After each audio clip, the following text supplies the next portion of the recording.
God desires for all of his children to be united, sacramentally, united to him firstly. What appears to have happened is that after Vatican II, there were a group of religious liberals who were in hiding. And as soon as Vatican II came out, it's like the world became a little bit more open to the idea that there should be development and greater appreciation, understanding for one another. Like this group just took that and just ran with it. It's Prayer, I mean, we would still say this today, but we have a different context for it. It's broadened now. But at the time, prayer was equivalent to the Eucharistic liturgy, the celebration. Father, do you think that Protestants will go to heaven? And I really, I mean, I was struck by the question enough that I kind of like it made me really process. And I said to him,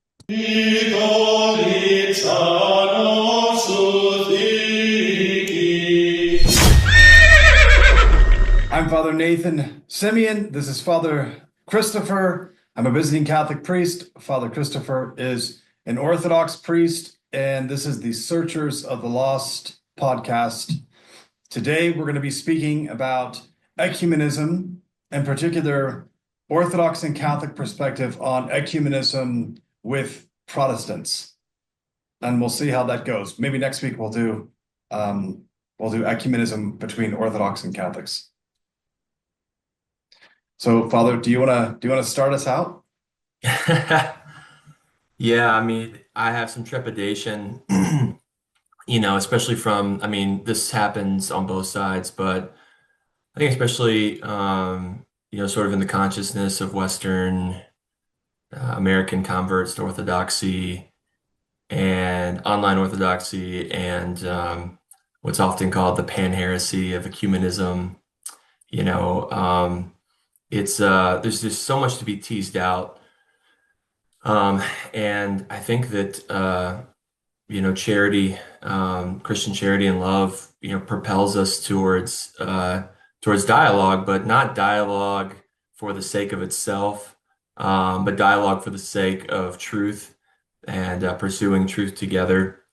And so, I think if I had any just quick sort of definition or presupposition to put on the table, it's that God desires for all of his children to be united, sacramentally, united to him firstly, but then to one another and to be, aligned in worship and dogma and theology.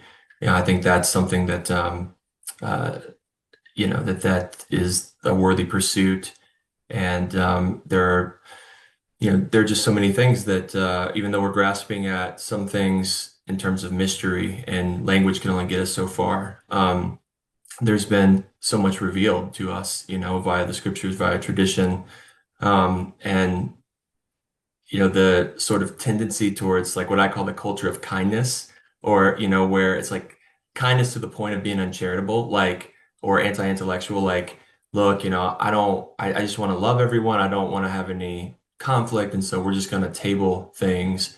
The problem is that so many of these issues, they're mutually exclusive claims, and many times, and so and they have to do with certainly salvation, one's how one perceives the life of faith, how one walks and is informed and practices. So yeah, I think it's a worthy pursuit, but I guess I just want to say at the onset here that it's unto a real unity, an institutional unity that is the corollary to the mystical body.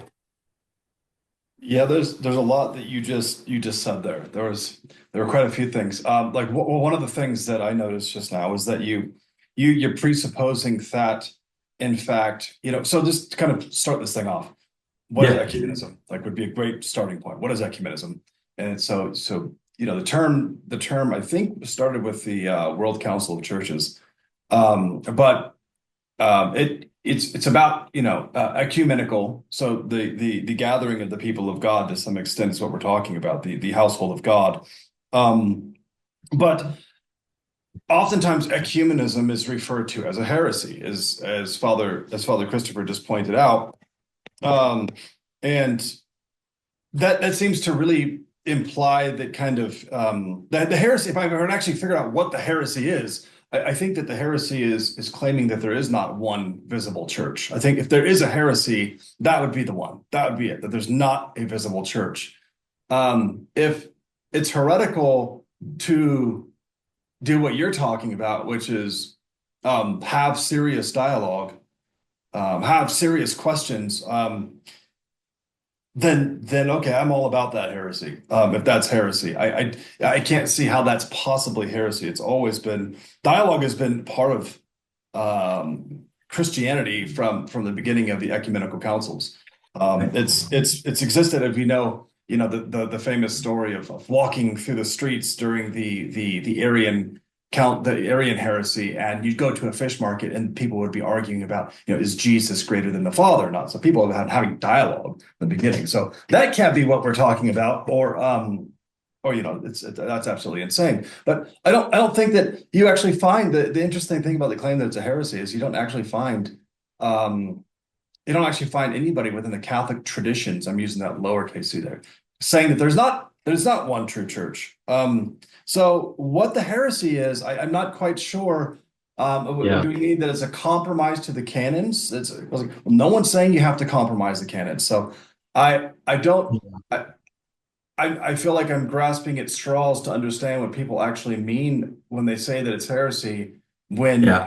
ecumenism in both the Orthodox and Catholic churches doesn't mean compromising your faith, Yeah. right? I think the right. So I mean, I think you nailed it on the one hand where whether implicitly or sometimes explicitly, the goal is just to like dialogue is the goal, and we just feel good about dialogue with each other and we can, be satisfied with that and not moving forward, uh, like, which again undermines the reality of an institutional church.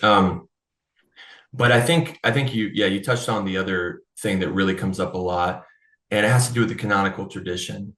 And that's always so tough because so few people understand it. I'm no canonist, myself. And so it's there's a complexity, and in the same way that within the scriptures, there are things that are self-evident, but a lot of it, requires a certain level of, firstly, illumination to understand, to just have the right disposition, but then, in terms of reading it within the corporate witness of the church, um, depending on what you're trying to do and the conclusions you're trying to draw, a certain level of training and exegesis and, the relevant languages, right? And so, in the same way, the canonical tradition has its own respective integrity that, so for instance, if you look at right? Like the Synod of Laodicea, and you look at the canon that says, that we are not to pray with the heretics. Okay. All of a sudden, like, whoa, like I'm looking and I'm seeing, right, I can hear like sort of the Sedevacantists and the old calendarist, like both are like, look at both churches, right? Or Orthodox and Catholic. We see they're praying, they're having joint vespers, they're doing this. So obviously, and there's such a pride there because it's a mixture of fear and pride, right? There's a pride in the sense that they know something that obviously other people don't, or they're afraid that they do know and people just don't care and they're just disregarding it. And I think that, um, to me, it shows a real lack of humility and in understanding the respective canonical church. So, for instance, like, right, when we look in the early church, when we look at the context, let's say of Laodicea, like, you know, what was prayer at that time? Um, Prayer, I mean, we would still say this today, but we have a different context for it. It's broadened now. But at the time, prayer was equivalent to the Eucharistic liturgy, the celebration, right? So not praying with the heretics is like don't receive communion at their altars. It's the same, it's synonymous, right? And so that's a different thing than me. right? Like going to a Vespers service at your church and praying along with the prayers that I pray for Vespers myself, You or mean at a yeah, Protestant church? Because we're doing Protestantism right now. You mean at a Protestant fair, church? fair. Yeah, I mean, yes, that's you're okay, well said. Good. Like it depends, right? But for instance, like when we go to our old stomping grounds at the Nashotah House, Anglican seminary, Yeah. we go to evening prayer, right? And we pray along with the Psalter. We say the Canonicals, right? Because none of the content of that is heretical in terms of, the actual content. Much of it is scripture. And everyone knows where we're at, and we're not entering into communion in that sense. We're praying along, or like in my role as a hospital chaplain, right? Like I pray with people from all over the map, I never say words or participate in things that would compromise my core convictions, Yeah. right? So I'm not going to join in with the Shahada or whatever, there's certain things that like I have boundaries around that. You have Um, like but like a mix though within the Orthodox Church where I remember when we were going there they had that Russian monk who I don't know if you were there at the time. They sent a Russian monk over from Moscow oh to yeah, okay. And I asked him what he because I knew that like other Orthodox who come and visit like Father Chad Hadfield like they're praying. yeah. I mean, But then sent he this Moscow, just for the audience, Moscow had this agreement with Nashotah House, our Anglican seminary, where the patriarch would send folks, for I don't know if they still do it, but that's what you're referring right, to the right. Anglican seminary. Yeah, Right. And when I talked to him and asked him what he was doing, he said it's just science. He wasn't praying. oh, really? It was a science experiment for him. He was like it's like if you Like and I like like went to observing. Mecca. Yeah, like if you and I went to Mecca and we just like stood there and like watched things. Like we wouldn't be praying with them. Uh we might be praying that we don't get our heads cut off, but we wouldn't be praying their service, right?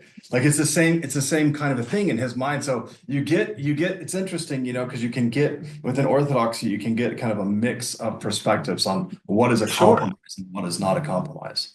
for sure. And I mean, but and I don't know him, so I don't want to make assumptions, but I have met folks who like they've never been exposed to any other rite or prayer service. And so it's really easy to then like it's just convenient, and it really it helps one, of a certain mindset to not have to deal with tension of like, yep, I'm Orthodox, it's the true church. I'm only gonna participate in prayer that has to do with that. Like I know some Orthodox that don't pray extemporaneously, you know? And in fact, the church that I'm assisting at right now, the Greek church, the Archimandrite there, he often prays like, he'll do like a mix where he'll pray extemporaneously and then a corporate prayer of the word like the Trisagion prayer or something like that. And I was like, what? And he's no convert, but he just came from a tradition where they were open to that. But so there's certain norms Is that that more of a because Slav thing? I've met more Slavs who are kind of like, why would you pray anything but what the saints have said? maybe, yeah, yeah. Yeah. I mean, it could be, and I think like right, it doesn't have to be one or the other. It like it's just like I'm a musician, as you know. When I first started off, I'm trying to learn the classics of the genres I'm interested in. So that's how I learn how to compose and songwrite. Is that but as I go on, I'm able to have this freedom, this creative freedom to bring my own spontaneous, kind of creative energy or whatever to it. And then the same is true of prayer. And it's like, and same with music. Like I never think I'm better than the greats. There's nothing like that. And I still, will That's a good claim analogy. the greats, but yet like there's something really authentic and especially when there's, yeah. So, I mean, I think that there's a certain freedom, right. And understanding that, yeah, like there's Yeah, so many, I don't think that the argument works out philosophically. Because yeah. if you say that no one should ever pray except for what the saints pray, then we would never have saints who gave us prayers. Fair. Yeah. It's a Exactly. false philosophical, it's a false dichotomy to place us Yeah. in. Yeah. That's a good point. I think there's an argument you could say that um, start off with the prayers of the saints, and like as you Yes. mature, allow that to develop into more authentic outgrowth of the life of sanctity of the communion of saints. I think there's definitely a lot to be said for that, but just all out, you can't pray anything but the saint what the saints say. That fails philosophically. When I think, right, so, I know for me as a convert, and being raised in like, evangelicalism, um, the the emotionalism of much of that never sat right with me. I was never like, I was always the kid in youth group that was like, man, I don't want to lift my hands to be cool. Like I just felt awkward. I was like, maybe in my Meanwhile, own, I was like, the yeah. higher my hands go, the more God truly receives me.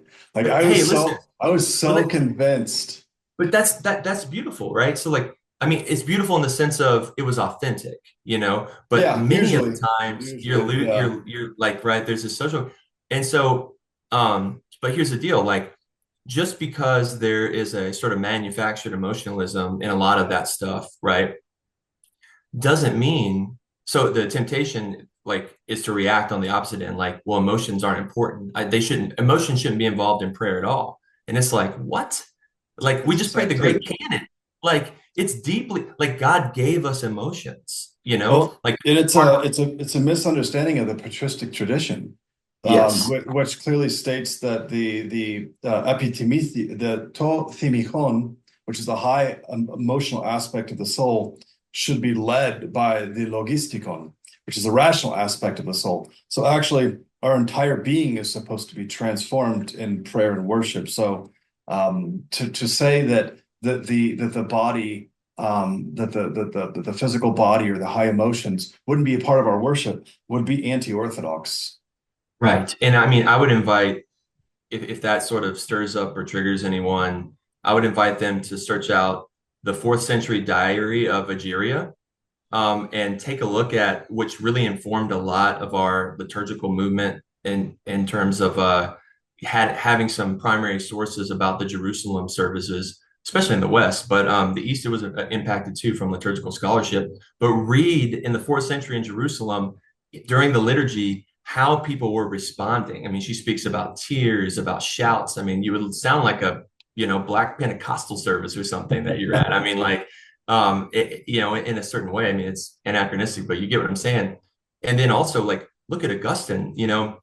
He talks about, and others. We can point to other saints, as well, but these are the ones coming to mind. Like Augustine talks about this idea in Latin of jubilatio, of this spontaneous like utterances, that you are praying, and it's not something that's like, to be like, right? Like to be taken and put into some sort of like liturgical renovation, kind of thing. It's like it's just he's commenting on his own experience and experiences of others. But yeah, people could check out this term jubilatio, and see that, whoa, wait a minute, there is some of this freedom and this authentic outpouring. Um, but people are wise to be, especially in America, people are wise to be like really suspicious of it. I just want to invite people to, right, not overreact, right, and because of the abuse of something, or and kind of understand that yeah, there are real opportunities. And so then, back to the prayer question, like sometimes in confession, I uh I have folks that have never prayed extemporaneously before. And when I kind of quote unquote diagnose in the confessional that like this person, the way they're going about their prayer, like it hasn't sunk in psychologically or spiritually, even, that God is real and this is a true relationship, And I'm glad that I was able to receive that emphasis in my evangelical upbringing about the cliche personal relationship with Christ, because it's true. Like one time I was talking to a senior, Russian priest, and we were talking about this idea of intimacy with Christ. And he was like, why would you think Christ or God wants to have intimacy with you. Like he almost came off like from like a Muslim standpoint of like you're just called to be obedient. That's it. Yeah. And So it's purely like deontological. Like God tells you to do it, you do it because it's the right and just thing to do, and right, that's it. Yeah, right. yeah, And again, right, it's armchair psychologist, but I happen to know this person, they had shared with me about an absent father and things. So there are certain things that the way, yeah, the way our experiences shape our right presupposition, we can't escape that. The best we can do is be aware of it and then adjust from there. But interestingly, later it was like the next day or something. I was happened to be reading Saint Basil the Great, and at least the English translation I was reading used this term of like intimacy with God and pursuing it, and I was like, okay, because I was a little like, am I just doing some Protestant projection here? yeah. But it's like that's the core, and so I invite people because emotionally when we are so if we say the emotions aren't a priori like bad things, right, that we're God given, and in fact they can be if rightly ordered useful in the prayer life, well then sometimes there needs to be an emotional connection to God, whether that's fear like filial fear, whether that's like awe inspired like the gift of tears, right, like this is an overwhelming of our system that's purifying. Well, And so, part of the presupposition is that I think when there's criticism towards this stuff, it's not against emotions within the Orthodox Church, right? It's emotions that Protestants are having, like a full-on questioning that there could be any type of emotions, because like one of the things that you said earlier, where you said, I think that the children, God wants all of his children, right, to have unity. And of course, you and I will have to say this a few times probably throughout the podcast, so we're not accused of anything. Unity doesn't come at the cost of compromising our faith. So the presupposition there oftentimes is, well, they're not the children of God, right? Like they're still right. children of Satan because they're not in the visible communion Yeah. of the church. And so, therefore, they are not children of God. I'm reading I brought a few books to show you. Cool. My podcast I did a couple weeks ago, I did one on Vatican II. And I got some pushback that people thought that like I was unsympathetic towards traditionalists, which I really wasn't. I have great sympathy towards traditionalists. Yeah. Um, or that I'm like, I got another one, like people are thinking, well, that somehow I affirm all the things that's happened in the Latin Church in regards to Right. and follow through of Sacrosanctum Concilium. It's like I Yeah. honestly just thought to myself, like I thought everyone who like had a mind already agreed that what's going on is Yeah. crazy. I don't feel like I need to Yes. repeat Yeah. that like a lot of this Cat's stuff is out of the crazy. bag. Yeah. The Yeah. picture was pretty clear, I thought, but the image of the clown mask and all this, like we all agree that that's crazy garbage. But so I brought a bunch of books to like the conciliar fathers who were there. Like here's Henry de Lubac, of course, Ratzinger, von Balthasar following shortly after, Danilou, Congar. Just read all of these books within the last month and a half. All of these men are trying to the reason that um, they start to open up towards Protestants is not because they're not convinced that the sources, the ancient sources, are somehow like false and wrong and need to be overturned. They're convinced that we need to bring up to date our understanding. I would say it basically comes down to our understanding of other person's consciousness, and we're Yeah. more aware of their conscience, and we're wanting to engage with a greater appreciation. So I'm also reading, Father Peter Here's book, Yeah.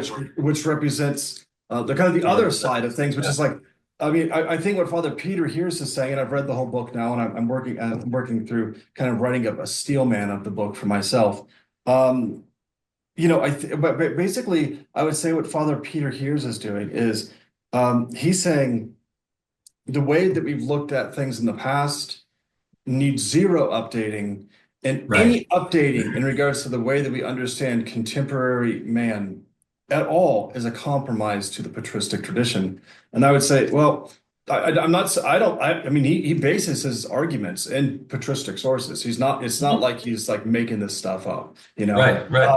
But the question is with all these men is not, it's about it's about asking like, well, if you just look like the basic principles, right? It's like, do we believe that there's something like an invincible conscience in people, and should that come into account in the way that we now that we understand the person's conscience more? Should that come into account? You know, does baptism um, uh, make someone a member of the body of Christ, even if somehow it's not totally clear, there's a Right. separation, there's still clearly a material heresy in their lives. Is is it so that um, there's zero connection of the Holy Spirit in these persons' lives that we can affirm, that we can get on board with? And all of these men Yeah. are trying to say, well, there is. And Vatican II is the expression of how the Catholic Church has tried to Yeah. deal with those questions in a way that Yeah. is, I mean, I'm still convinced a valid development of thought, and I can flesh that out and explain why I think it's a valid. These are all valid developments of thought, but I'm just kind of throwing it on the table right here. I already, Yeah. admittedly, like the Father, you know, I come into this thing, I think you do too, with our own biases, Yeah. Everyone does. Yeah. where we think Yeah. there probably has to be some updating of the way we think, because we are living in a pluralistic society where we're forced to meet people face to face. And as long as we don't run away and hide in our little bubble, we have to engage in their questions. We have to engage in their lives. We have to hear them out. And if we don't pay attention to what God is likely doing in their lives when they say, I love Jesus, Jesus seems to love me, he seems to want me to grow in holiness. Yeah. I think it's a mistake to say, no, you're not actually experiencing Jesus. I'm sure of that. You don't have any level of the Holy Spirit in your life because you're just a raging heretic. It's like, well, maybe that's not the best approach to ecumenical Yeah. dialogue. Well, I mean, so here's the fundamental question. Does the church, have the potentia to like do self-reflection and to, with continuity from its history, further articulate and further delineate, right? And I can hear the people saying, "Oh, nuance, like you're just, um, but that's inescapable in my mind. Like it's not that the church changes, society changes, language even changes, and then we have to continually reflect upon the core truth, right? So let's go back to the prayer thing. Prayer had a specific understanding at that council that I was talking about. I think it's fourth century Laodicea. Like that meant a specific thing, right? It wasn't like in a hospital room with a group of Protestants holding hands. Like that Right. was so far. That So didn't that exist. word changed, right? So what's the fundamental conviction? It's that we are not to commune and align with heresy. That's the fundamental conviction, right? So the canons themselves are always pointing towards that. They're not and so like it's like I respect Father Peter. I've benefited a lot from his ministry. I'll say that over the years, even coming into the faith. But I'm just saying, like, we have to be able to reflect upon language society and engage it. And unfortunately, um, that's not a straightforward process. Like there's going to be disagreement because it takes discernment, it's contextual, in the same way that missions, like missiology, when you're going to do mission work for a specific culture or country, right? You have to learn and understand like how to translate things, ideas, concepts. It's the same way in the church. The problem is that because of that truth, people have abused it and utilized, the truth of that to bring this, weaponized ambiguity or to try Yeah. to slip in things dishonestly, which then makes This is people more of say, our danger. Like now we're if we right, were talking about more of the danger in the Orthodox world of just kind of just dismissing altogether the Catholic world, our greater danger is syncretism. yeah, yeah. But I mean, so it's like, But I mean, we get, the ecumenical throne, who I'm under. I mean, Patriarch Bartholomew is accused of this all the time, too. So, and they're like, oh, the Freemasons, he's a Mason, even though he said it explicitly, he's not. And, but like Oh yeah, all of that I have stuff. buddies send me texts all the time that the Pope is a Mason, that the bishops are Masons. It's like it's a fun it's the most bizarre thing you've seen. It'll be like, Pope Francis like crossed himself, and if you trace out the line, it's an upside down cross, and you're like, what? Are you people just bored out of your minds? Like, is Gosh, yeah, that really? Or I'll get like pictures sent to me or videos with like like demons, like demonic statues in the Vatican, and I'm just thinking, right, you have to be crazy to really yeah, believe that like that's going to be so out in the open. If there's something like right. that, trust me, it's hidden. It's not. We're not so corrupt that that is out in the open like that. So I have a friend who's a strong, Reformed Christian, but also a conspiracy theorist. And, when he sent me a text, like, I'm really glad that you are Orthodox now and you're not associated with us Catholics, because look at this. And he sent uh, I think it was the Exultet, from the Easter Vigil service being chanted in Latin. Yes. And it talks about Christ, the bearer of light, the Luciferium or something like that. I don't know Latin, but like, and he was like, they're worshiping Lucifer, and he was so convinced, right? And it's like, dude, where do I even start? Like, I I don't even got know that how to, same I one. don't even know how to engage with you. And this is the thing, Orthodox will do the same. And I'm just like, guys, like let's like actually talk about what the crux of the matter is, like, not make up Yeah. silliness, let's really, because that stuff just, it's such a distraction from the real conversations we need to be having. The same with the Protestants. It's like, so it's all, on So both sides.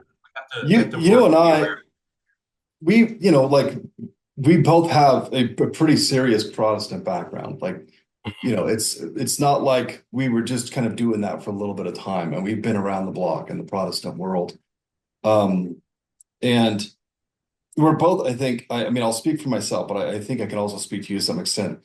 Um, when you have family and friends who are Protestants and who love Jesus, it's not enough to just say, yeah, I'm just not going to pray with you anymore. Like, I'm going to have dinner with you, but I'm going to leave the room when you pray. Which is like what a lot of these fundamentalist like mindsets lead us to, right? Like, I'm just going to pretend to ignore the fact that you seem to be an incredibly virtuous person.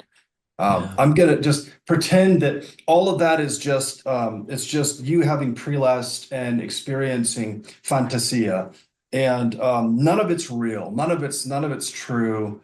It's like, well, I can't deny that. I can't do that. I don't have the luxury of doing that. I definitely experienced Christ prior to being Catholic. I'm convinced of it.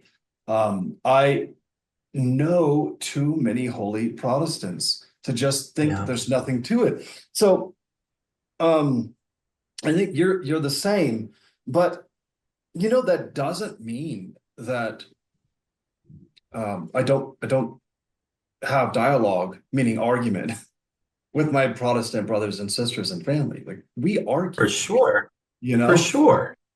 For sure. Yeah, it's about picking the battles and figuring out, like, what is, I mean, look, there's a certain level of discernment and prudence. And if you have a spiritual father, spiritual mother, like, there's within ethics in general, right? You've got your firm lines, and then you have kind of where your personal, where how comfortable you are intersects with it. And like, you have to, I mean, I get it. There'll be some differences there. Like, some people may not feel comfortable, some, the way they understand it or whatever. I'm not trying to condemn or judge anyone who's like, I'm not like, a lot of Orthodox priests like don't want to be a hospital chaplain because of what there's like, man, I couldn't do it. I couldn't do it. And it's like, fair enough, I get that. But I think there's some room for differences in approaches, without, like this hard line of, like you were describing. I mean, the other thing, like, I just would plead with people to read the Gospels. Just read the Gospels every day, if that's all you do, and just look at how Jesus interacts. Just look at the patterns, okay? It's such a good, like, I think people think, oh, because Pharisees are done now, that like we don't have to deal with that anymore sometimes, or at least subconsciously. It's like the Jesus said to the Pharisees sit in Moses's seat. So do what they say, but don't do what they do, essentially, you know? And so clearly there is a divine order, um, in terms of the old covenant and the people of Israel, and it was divinely revealed by God, and there was an institutional corollary to it and all of that. That's just like, right. But the way Jesus interacts with it, you know, can be an example for how we think about the institutional church. Like, think about Saint Photini, like the woman at the well, right? He goes and engages with her. The Samaritans were like, they were off, They're like the equivalent of the Protestants. yeah, They they're are. exactly, They're not, they're exactly, not, they're not Israel. Jesus makes that clear. Like, you're not the church. You're exactly, not the gathering of the people. They're mixed religion. They've exactly, rejected certain books of the Bible. I mean, they're exactly. just a great That, illustration. and that's why I think and that's why I think it's a great sort of right model, because what Jesus doesn't say, you all were wrong for that, or you were, like, he's, first of all, he's being scandalous by from their view of things, by talking to her and engaging with her. And we all know this, at that time of day, and who she was in particular.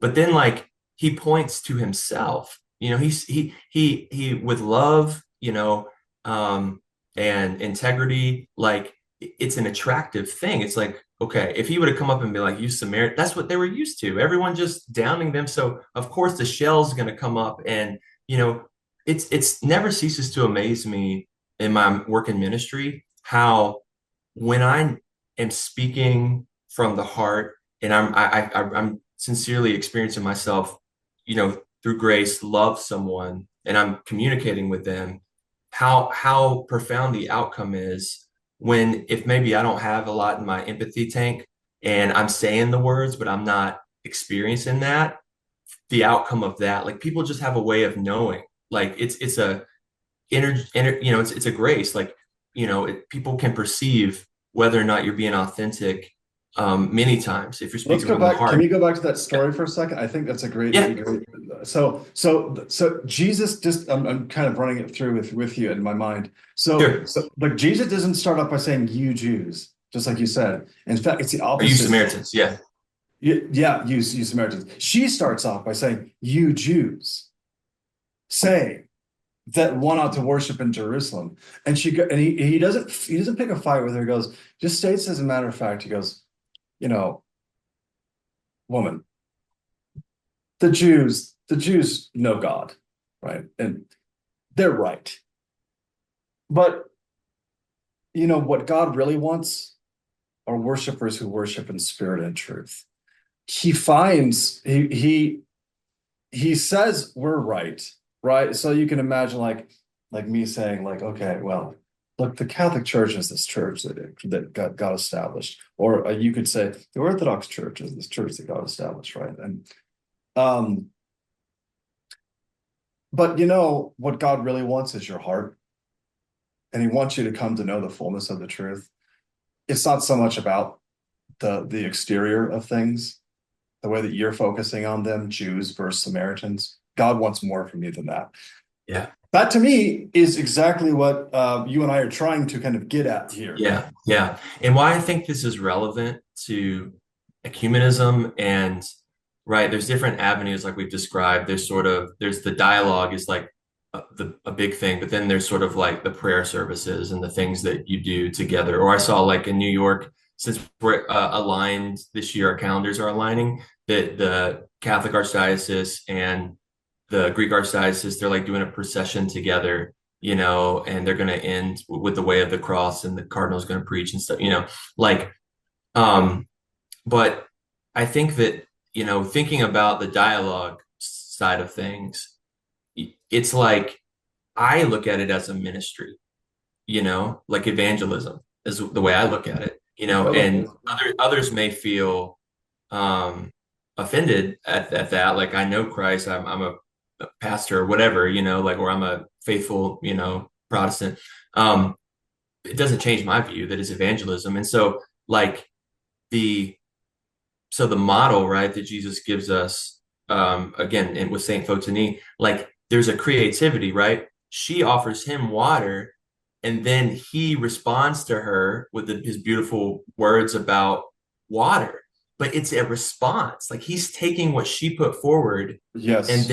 then helping it reach a transcendent. Or like I said last time we were talking, like when Saint Paul Marcel's like men of Athens, right? Mhm. Like so, there has to be you can't be despising someone. Or when the apostles come to Jesus and say, some men are casting out demons, should we stop them? And Jesus says, no, if they're for us, they can't be against us. That's the Yeah, starting point. There's a profound starting point of noticing where God seems to be working in someone's life and going, now, how can I exactly. build on that? Um, there's a lot against like proselytizing people today. So I don't want to get in like terminology at this point, Right, right. but um, the reality is, yeah, we are trying to get someone to enter into the fullness of the faith. We don't want people to remain without the benefits of being in full community. Well, I'll put it like this. I was talking to a Protestant guy the other day, and his son listens to my podcast, so he might hear this. He asked Nice. me, Father, do you think that Protestants will go to heaven? And I was struck by the question enough that I kind of like it made me really process. And I said to him, if Protestants can't go to heaven, I will have to question if I really know Jesus or not. Because my experience has been that that same Jesus who I knew back then, I just know a little bit more now. Yeah.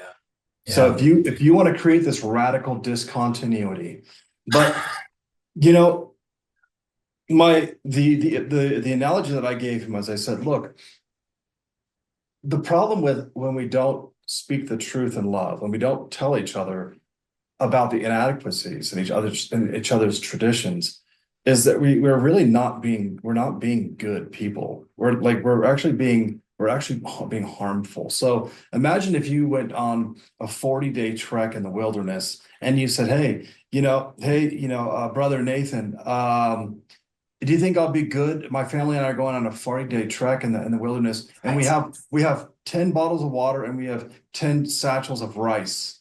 It's like I go, Yes. oh yeah, yeah, I'm sure you could make it. Like I know it's possible. I know that like God's good and He can take care of you in the Yeah. desert. It's like, well, that's what I was thinking in my heart when I talked about like, well, I'm like I believe Protestants that God can get you there, but why in the world would you not load up your donkey with beef jerky and with all of the supplies that your family's going to need to make it to this 40-day journey, You, right? And you can it's tell we're in not, Lent because beef jerky came right to mind for oh you. man, So I miss meat right now. I'm so tired of shrimp. I feel like a complaining Jew in the wilderness about manna. Like I'm just like, no more shrimp. Um, yeah. I want Yeah. quail. Yeah. So Yeah. that's the Yeah. thing. That's the point Yeah. that I want to make. So just because you think that God's doing something in someone's life doesn't mean you go, I'm not getting involved and I'm not going to correct the things that are going to likely lead you to a destructive path, right? You Yeah. It's have the to be op- in.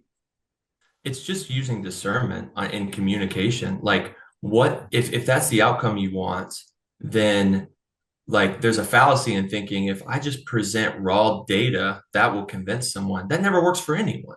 Like even if you think it works for you, it didn't. Like that's not how humans communicate. We're not computers. Like the truth comes to us not just from this is why I like the languages that have different words for knowledge, and like can get into that nuance more because truth for us is like, I mean, we can talk about different levels of that too, I guess, in English, but it's just we have this temptation to think about it as data. Like truth is data or propositional.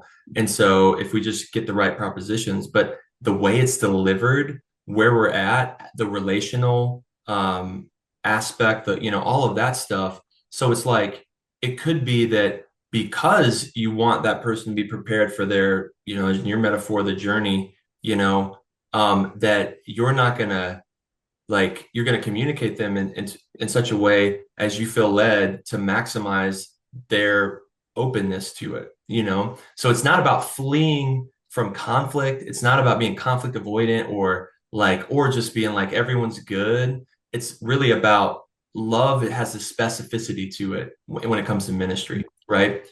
So yeah, I think that's the way to look at it. And then two, that question, like, will Protestants go to heaven? Okay, so what's the presupposition? The presupposition is that there's this fixed identity that has to do with who you like, what institution you affiliate with. And you could just as easily say, no, no Protestants will go to heaven because when a soul enters the heavenly state, it ceases to be Protestant, right? Or something like, I mean, so there's so many different levels of those types of questions that yeah, I mean, you know what I mean? Like it's like, and I think, you know, while we can't diminish the institutional corollary of the church, um, Christ's words of spirit and truth, you know, that's the core. Like that's the core. And um, yeah, I think that that can happen. Like the soul and you know, there's debate about this too, I guess, but like in terms of this presupposition of this like static identification with like the soul, there's this dynamism, right, to our experiences, how we if we sin and how we respond to grace, you know, and so there's such a mystery to it.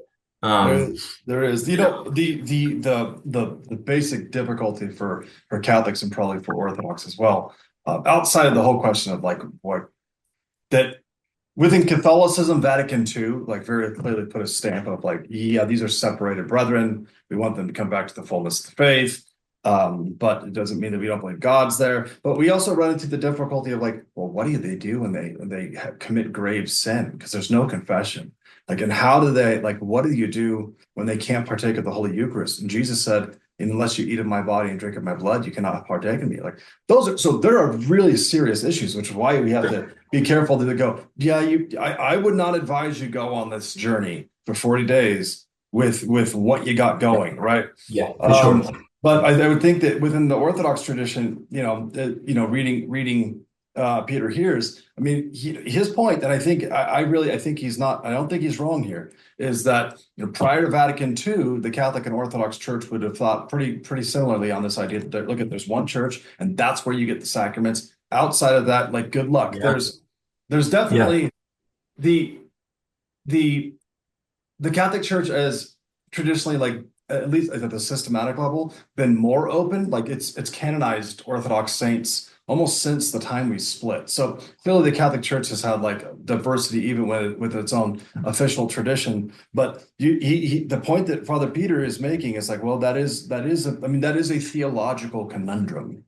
yeah, yeah. Can I ask you what are some like basic thoughts within the Orthodox world on how to deal with I don't know if Father Peter hears arguments or just kind of the general consensus, or are there any documents that state your official position or anything of this sort?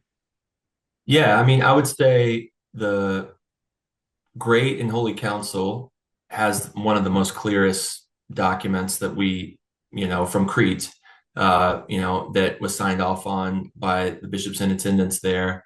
That talks about how we interact with, let me just pull it up real quick. What's the name of it? Relations of the Orthodox Church with the rest of the Christian world. We should And put a that up lot, too. We'll put that up. We'll put that on a link below. yeah, yep. And I mean, right, like we've talked about in other episodes, like that council gets a lot of hate.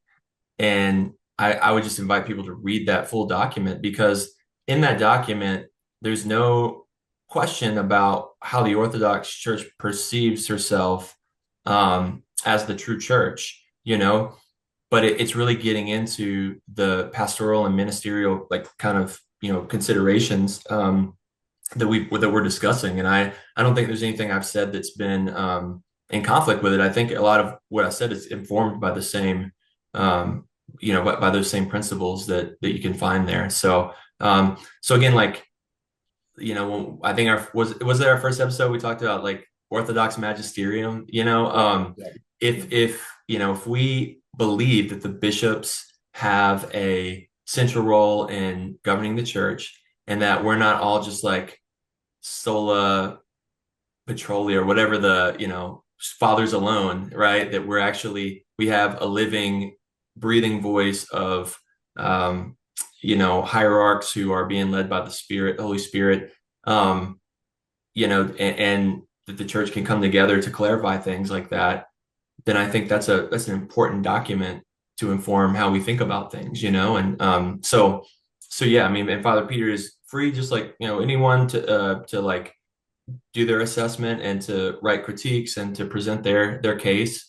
Um, but I think if I was going to point to something that reflected at least world orthodoxy from the sense of something official, that document would be a good summation. What are some principles that you can derive from that document? Do you recall any? Yeah, well, I have it right here. Let's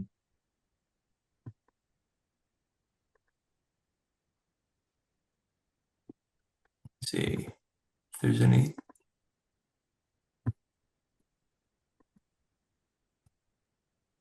I mean, let's see how it just.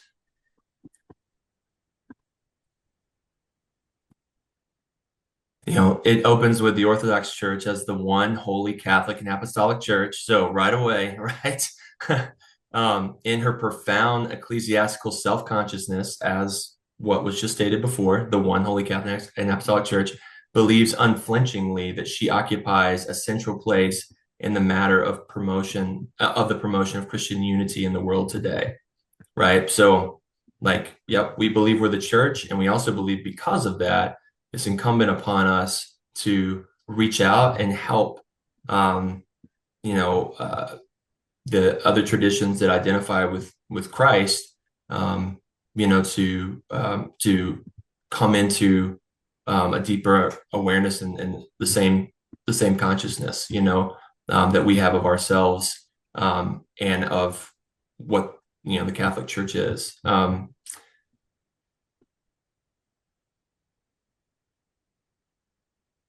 Here's another important one too. This is from 18. Remaining faithful to her ecclesiology, to the identity of her internal structure, and to the teaching of the ancient church of the seven ecumenical councils, the Orthodox Church's participation in the World Council of Churches does not signify that she accepts the notion of the quote unquote equality of confessions.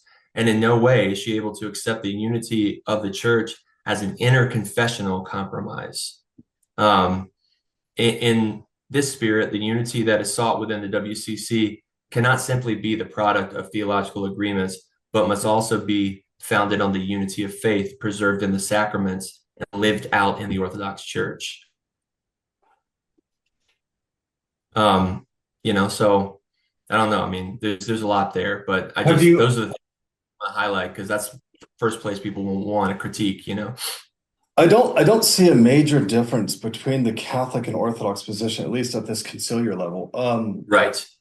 Outside of the Catholic Church has made clear its affirmation that Protestants are Christians. Mhm. Whereas I think within Orthodoxy, it's going to be much more varied. Is that correct?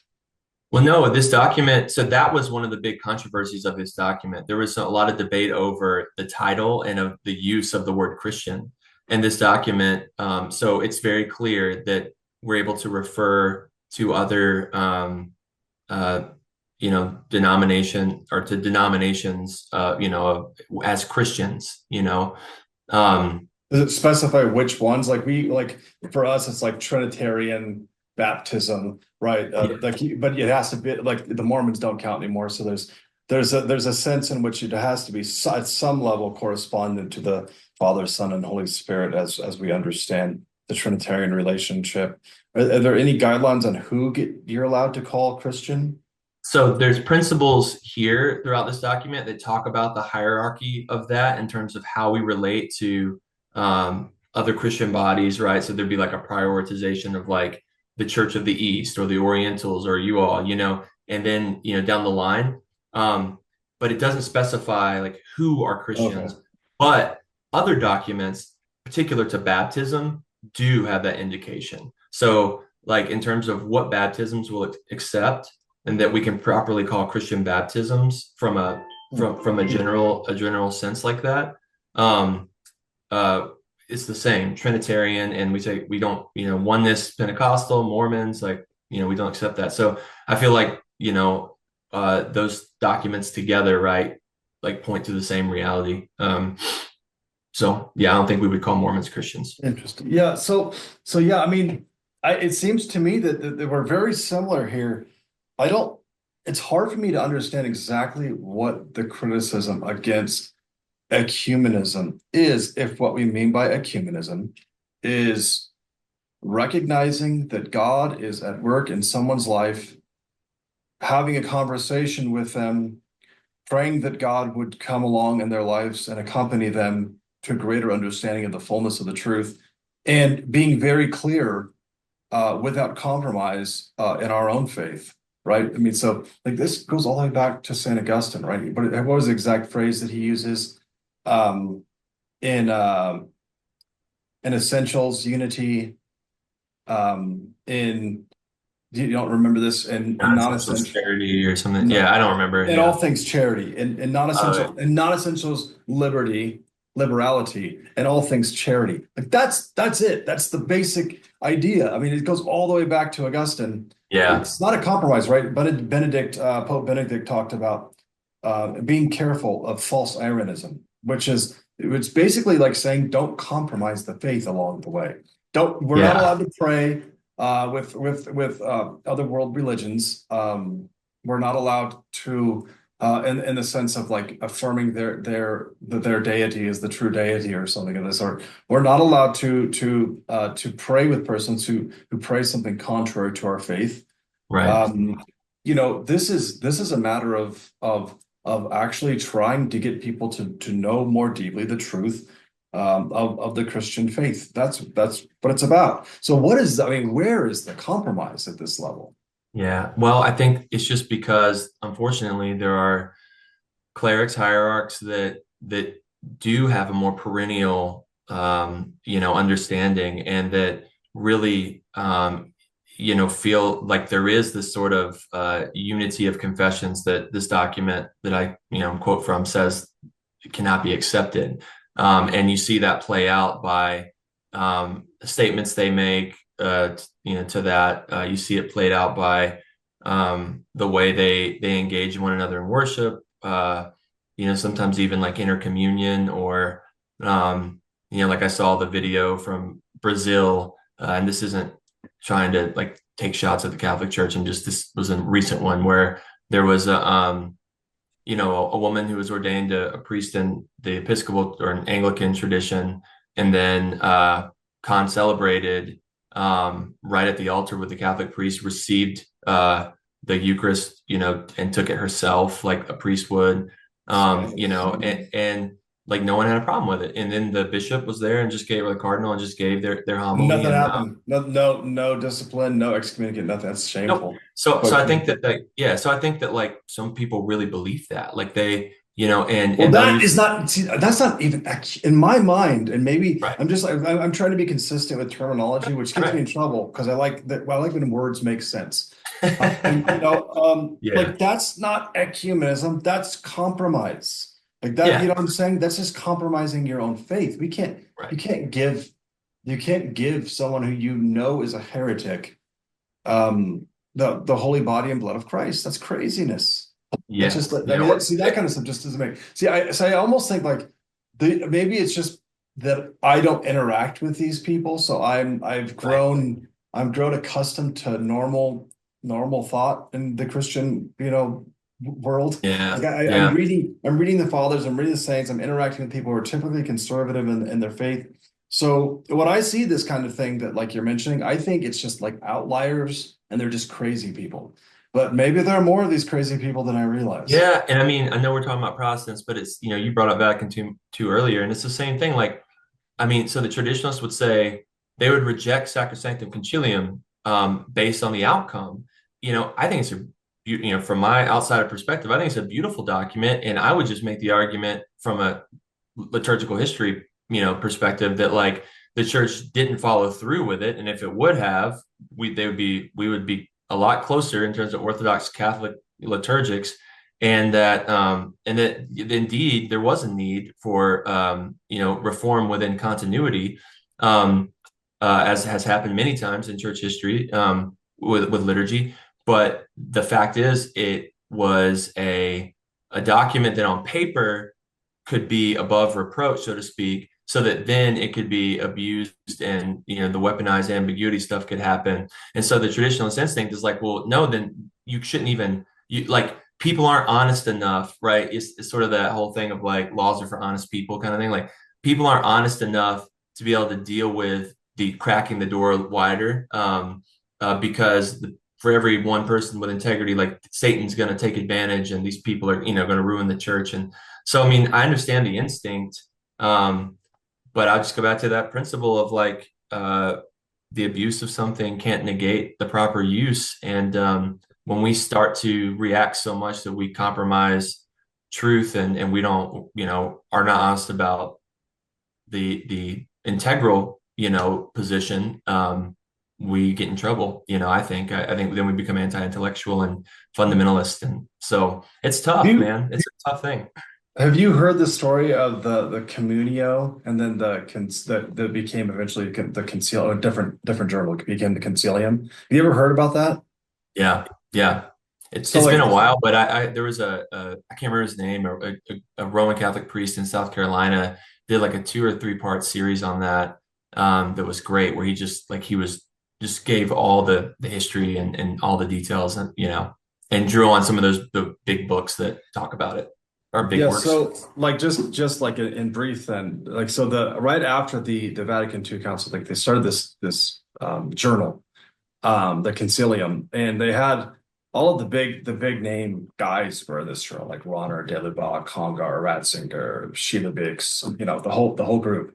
Um, and what happened was it started like these like hidden persons who everyone had thought were really resource well, like returning to the sources. Like they start writing articles and it starts to become more like women should be priests, and they start doing that slippery slope thing.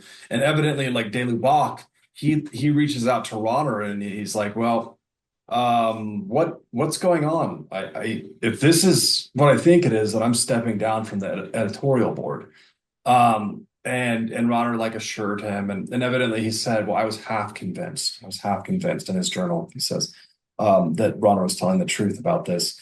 But then eventually he has to step away, and then he starts another journal, the Communio, which is like the conservative form of the resource movement. And Yeah, I I bring it up because what appears to have happened is that after Vatican II, there were a group of religious liberals who were in hiding.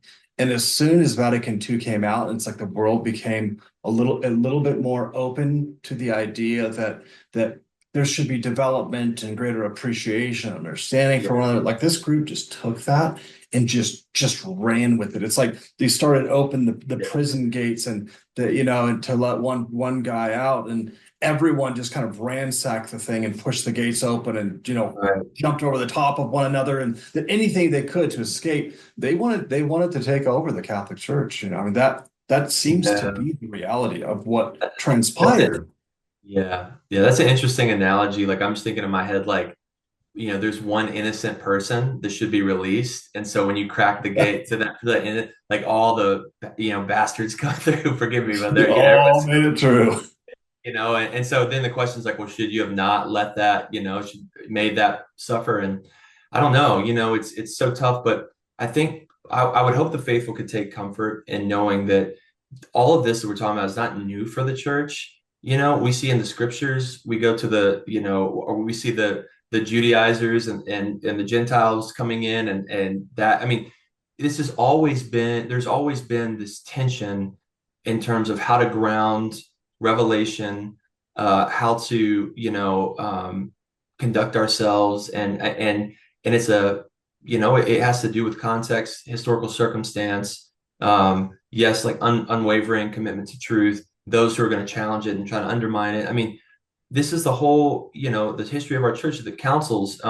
So, I think sometimes we have this temptation to think that like our time is the fixed time and everything before is is what it is. And we're just a blip on this long history of the church, and development is, I just don't think that we can escape the reality of the church's privilege to reflect on itself and to in council and conciliar statements, and through the witness of the saints, like grow in its articulation. Like I think that's not something that can be questioned, even if we just stop the dime right here and look back.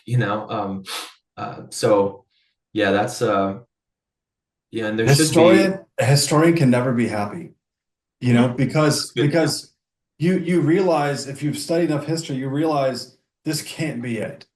Hmm. Like, so this circumstance has to change. But it's always been that way, I think. I don't think you could ever find a time in history where a historian, someone who understands the development that's transpired, sees where there are weaknesses that need to be worked on, isn't going to go, well, then I'm unhappy. In other words, there needs to be greater improvement. And that's one of the important parts of the dialogues that we're having is when you allow people to have conflict in a way where they're not just allowed to leave the room every time they get offended, but they actually have to stay in the room and have that conflict. It can create the kind of tension that actually produces a better future. And hopefully, the more that we stay in the room and have those conversations, hopefully, the more we'll move in the direction of actually being better off than we were yesterday. But if Yeah, we that's well. try to just go back to 200 years ago, the temptation, it never stops. You can go, well, I want to go back to the golden age of St. John Chrysostom and the Cappadocians. Like, no, they had their troubles in their day, and they were Right. just as bad as ours, right? I mean, Athanasius exiled 5 times. I mean, John Chrysostom, pretty darn similar. The we are just in our own particular day of struggle. It's Yeah. always been this way. And Mhm. our job is to be the faithful, the remnant of the Lord in whatever situation we're put in, and to do it as well as we can without compromising our faith, but always in love. Charity has to be the Yeah. thing that drives us. I mean, COVID was hard for many reasons, but it was one of there was a lot of inner conversion in me in that, like the sense of like the domestic church gathering my family together, like a deeper sort of sobriety, and like being compelled to like I need to really learn the services. Like I really need to, if I just have my family and the a few liturgical texts in the Bible, like how do we, I don't know. There was something about that. And again, like as I've said several times throughout the course of our talk today, like it's never to diminish the institutional church, but that like, you know, with your kamashkini or what, in front of your icon, like that special, intimate, personal relationship with God that is vulnerable and that is just praying the prayer rule, but also having this organic and authentic, very real, like, understanding of the reality of the Holy Trinity, and interacting and praying with your family and like that like the church is there, too. And we can be so distracted by all the other stuff and miss out on that. You know, And so that what you're saying too, Father Christopher, is the same thing as what Catholics refer to as the new evangelization. It's the same exact thing. It's evangelizing yourself first. yeah, Right. yeah, It's in other words, re-gospeling yourself. Evangelion is gospeling. Re-gospel right, yourself so that you have yeah, a proper orientation towards others when you actually do external evangelization. yep. And to I guess, yeah, I know we're coming up sort of on maybe an hour and a half or so prior to edits, but so we can wrap up. But the last thing I'll say, and actually I believe I got this from secondhand from Father Peter Hares. He was, I think he shared about a Romanides quote, and I have different thoughts about Romanides. But in this, I'm 100% back. The high priestly prayer in John 17 about wanting the disciples and praying, that would be that they would be one as Christ and the Father were one. It's primarily talking about theosis, right? It's talking about union with God. And so I think that by extension, we can speak about the unity of the church for sure, right? And we can talk about the unity of, believers and the institutional unity and the sacramental, all of that. But the primary, like where it starts, is that union with God. And so we often jump and just make the assumption that John 17 means we need to all sing Kumbaya and hold hands. It's like, it means like you need to practice your faith. It means you need to pursue the life of prayer and become a theologian in that sense. And then you'll be empowered and you'll, be in a place where you can, as you're pursuing your own unity, right, then the other, by extension, you can be a champion of unity in that sense. But if we skip that first part, so I think that that's an important, that's always a sort of the founding verse, if you will, the WCC. And I think that's important to note that in, interpretation from the fathers and all the way throughout. I want to give a final principle too. It's You always have based to have on a our last one. relationship. You can say something after. No, I'm joking. Yeah. Yeah, it's based on our understanding of who God is. So Yeah. God, if you look at yourself, you're more aware of your sins today than you probably were 10 years ago. And most of the most holy of saints will die on their deathbed. They'll say, I'm just beginning. Mm. Right. And that's because they're just beginning to see the level of sin that's within them. God is such a patient God. He doesn't show us every sin that's within us right away. He slowly, like when we're ready, peels away the layers and reveals himself more fully. And he's preparing us to be in his presence. I think if we were to treat others like that, especially Protestants like that, we would have a much better experience with him. They would have a much better experience with us, paying attention to what's most needed, not to trying to fix everything about a person at once, but paying attention to what's most needed, getting on board with what God is doing in their lives and being okay with that. I remember when I was an evangelical, I felt the need to have someone say the Jesus prayer, not the Jesus prayer, what is it called? The sinner's prayer. Say the sinner's prayer with me. And I needed to know that I saved a soul and that, that I could kind of move on. So we don't think along those lines. We don't just think that salvation is this, just say a prayer with us and it's all done. Salvation is Transactional, a yeah. process, and it's a relational process Right. because salvation is really just about knowing, about experiencing and knowing God. So I don't think we need to bring all of the anxiety with us and the way that we approach others with the truth of the gospel. I think we can imitate our Father who is patient with us, waiting, not wanting any man to perish, but all to come to repentance, as Second Peter says. Right. All right, Father, you get this final thought. You get the final idea. Hey, I just say it's well said. It's always a privilege. We would be doing this anyway, so it's just simply just letting the audience listen in to how we have discussions in general. So fun to do it in this forum. Always good to see you, and good strength to you as you wrap up Lent, brother, and to your people, my love and prayers. And yeah, looking forward to the next time. All right, blessings to your wife who's pregnant now. How far along is she? May 19th, the due date. Oh my goodness. So we're thick in third trimester, number 5. I got, our older kids. I'm sure you've seen this too, but man, it's really sweet to see them step up and really help out a lot. And I couldn't be more appreciative of the big kids. They're good kids. So yeah. All right. Well, glory to God, and we'll talk soon. All right. Thanks, man. Nicolitzano